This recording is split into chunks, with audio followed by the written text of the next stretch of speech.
Thank you. Hi, everybody.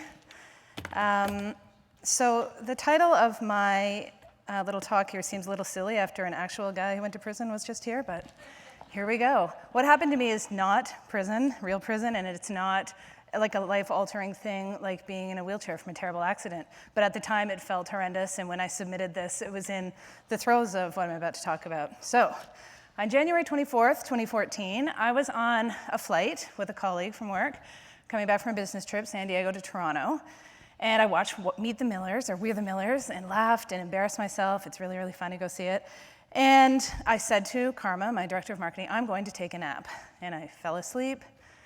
And all I really remember is I woke up with this small Asian man in my lap, petting me and smiling at me. It was not how I usually wake up in a plane. It was very strange. And I said, what in the hell is going on?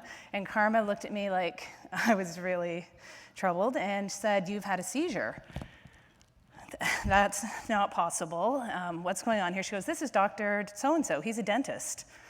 Well, again, I'm just going to go back to sleep at this point. But I'm glad that Dr. Dentist was there. He was the only medical professional on the plane. I did not hurt my teeth, but I know Karma was probably terrified. And so I'm grateful that he was there.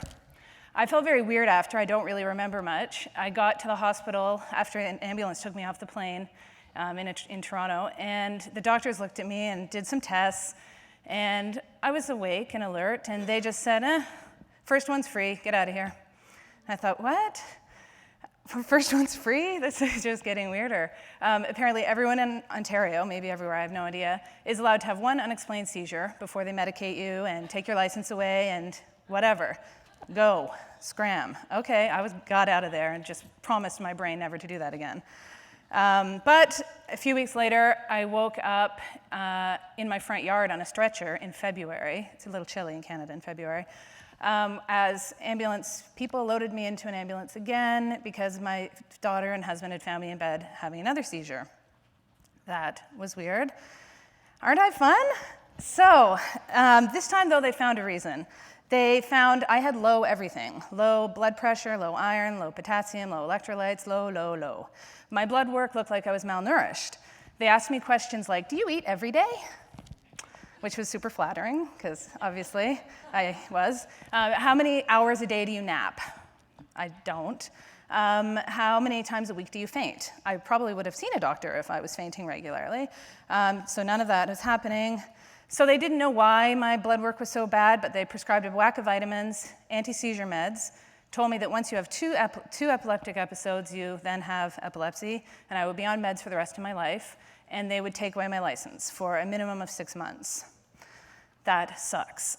And it really sucks. Maybe if you are from Manhattan, you don't get how much that sucks, but I'm in Ontario, and everything is very far away. My business, Mabel's Labels, is a 1-hour drive from my house. How was I going to get there? As anybody in the room as an entrepreneur would get, that is my other baby. I needed to be there. It needed me to be there, and I was going to have to get there. I relied on my husband and carpool friends and anyone I could find on the internet that was going to Hamilton that day to help me get to work as often as I could. And I thought I was doing okay. I went and thought I was doing my job. But one day, one of my business partners sat me down and said, you've got to take a real break. We're going to hire somebody to replace you in marketing temporarily, and you need to take 4, 5, 6 months off and get better. I was like, I am better. But apparently I was not. My personality was different. My memory was really terrible. My brain needed to heal. Everything about me was different and not a good different. But I didn't want to hear that, and I was super pissed and didn't believe it. I was hurt and defeated. My body had never let me down before, this out-of-control feeling that I didn't trust if I fell asleep that I would not have a seizure in the middle of the night. So it was stressy and gross, and being put out on furlough did not help. I was in a very dark place. I didn't actually tell my husband or close friends that I'd been laid off from my own business for at least a week. I was devastated.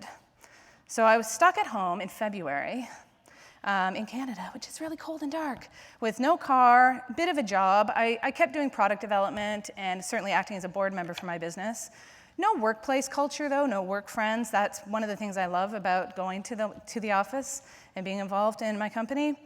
Social media was there, and I love my social online friends and community, but my attitude sucked and I couldn't fake it.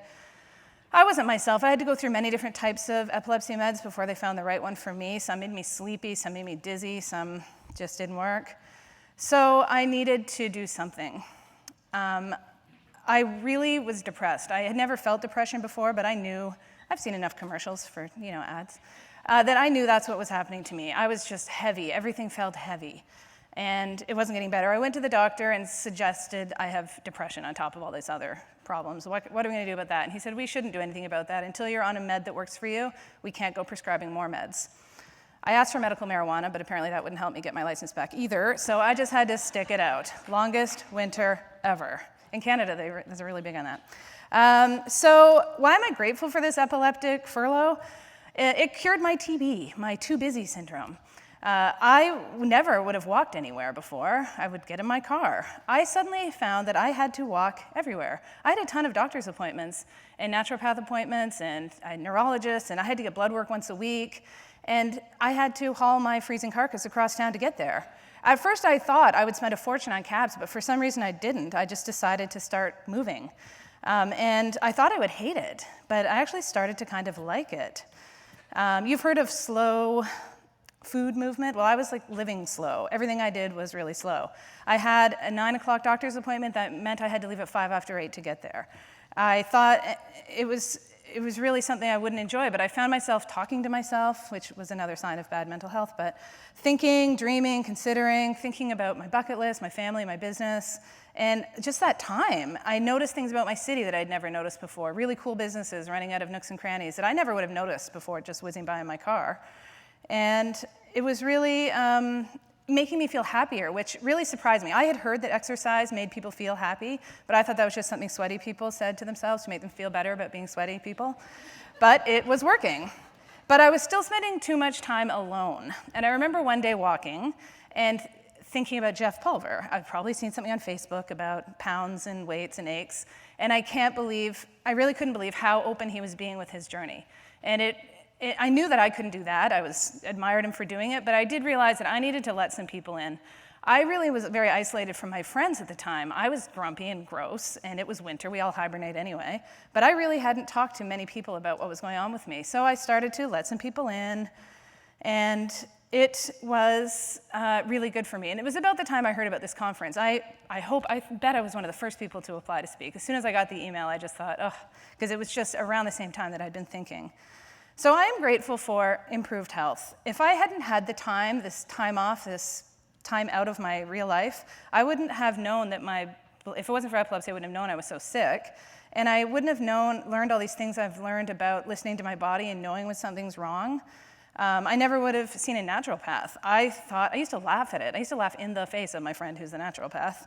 But really, he's the one that figured out what was wrong with me. My gut was really sick. I wasn't absorbing nutrients. I had to go on this crazy, no caffeine, no alcohol, no gluten, no sugar, no dairy, no fun diet.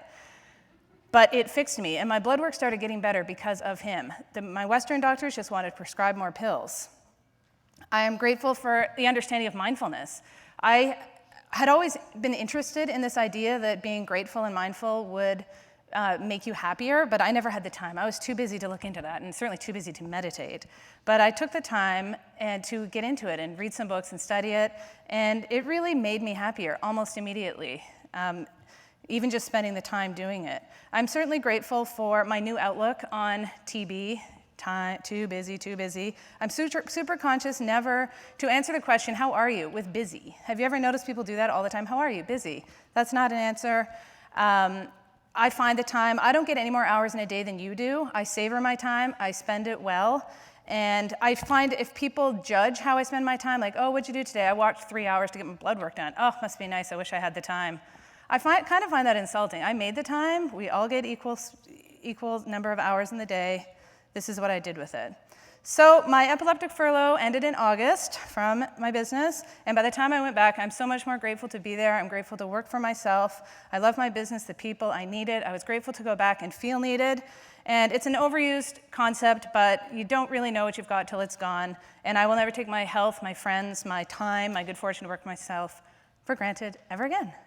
Thank you. That's good.